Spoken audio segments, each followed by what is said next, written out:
জনাব তারেক রহমান সাহেবকে আমি ধন্যবাদ দিতে চাই। উনি সংবাদ শোনা মাত্রই ওনার দলের অনেক চাঁদাবাজকে উনি বহিষ্কার করেছে। I do appreciate. প্রতিটি দলের এরকম ইনিশিয়েটিভ নেওয়ার দরকার আছে না নাই? যে কোনো দলে এই প্র্যাকটিসটা থাকার দরকার আছে না নাই? চাঁদাবাজদের সাথে আপনারা নিজেদেরকে মুক্ত ঘোষণা করবেন যে এরা আমার দলের কর্মী হতে পারে না। আমরা চাঁদাবাজ মুক্ত বাংলাদেশ চাই, জুলুম মুক্ত বাংলাদেশ চাই, ফ্যাসিজম মুক্ত বাংলাদেশ চাই, গুণ খুন খারাপি মুক্ত বাংলাদেশ চাই। আমরা নতুন ভোরের বাংলাদেশ চাই। ওই বাংলাদেশ পাওয়ার জন্য মুনকার প্রতিরোধে, অন্যায় প্রতিরোধে যদি বাঘের বাচ্চার মতো, আবু সাইদের মতো দুই হাত উঁচু করে বুককে টান টান করে প্রসারিত করে দাঁড়াতে হয়, রাজি আছো মুসলমান? কারা কারা রাজি? আল্লাহকে হাত দেখিয়ে প্রতিজ্ঞা করো।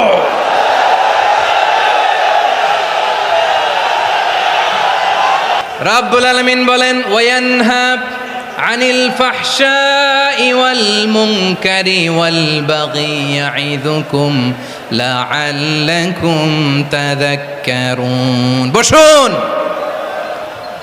আল্লাহ বললেন, আমি অশ্লীলতাকে নিষেধ করি, আমি সব ধরনের মন্দ কাজকে নিষিদ্ধ করি, সব শেষে আমি জনপ্রিয় রাজনৈতিক দল হিসাবে বিএনপির দায়িত্ব হচ্ছে দেশকে সঠিকভাবে পরিচালনা করা। দেশের মানুষ যখন বিএনপিকে দেশের দায়িত্ব পরিচালনার দায়িত্ব দেবে, প্রিয় ভাই বোনেরা, যেদিন স্বৈরাচার পালিয়ে যায়, আমাকে মহাসচিব সাহেব তখন ফোন করলেন।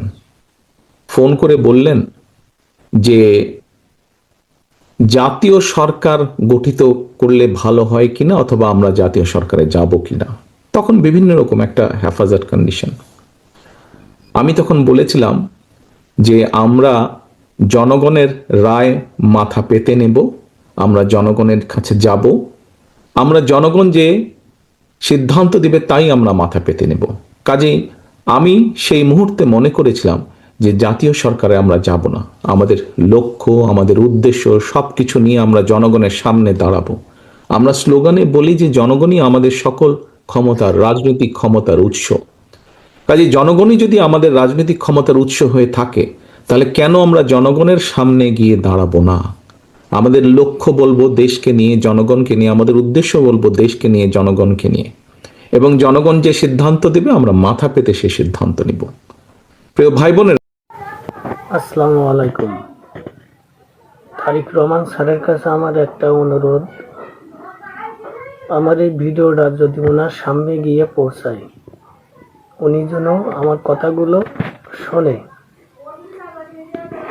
এই বাংলাদেশ থেকে অনেক গেমগুলো যেন তার ক্ষমতা যদি থাকে, তারেক রহমান স্যারের ক্ষমতা যদি থাকে, সেজন্য এই বাংলাদেশ থেকে অনেক গেমগুলো উঠিয়ে নেয়, উঠিয়ে দেয়।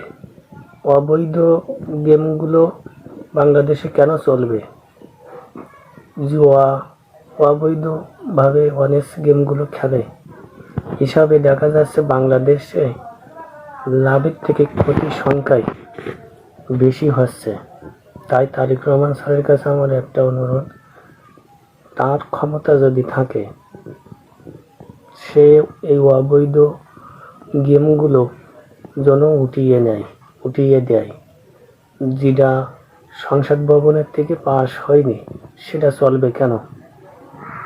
তাই আমার একটা অনুরোধ, তিনি যেন এই বাংলাদেশ থেকে এই অনেক গেমগুলো উঠিয়ে দেয়।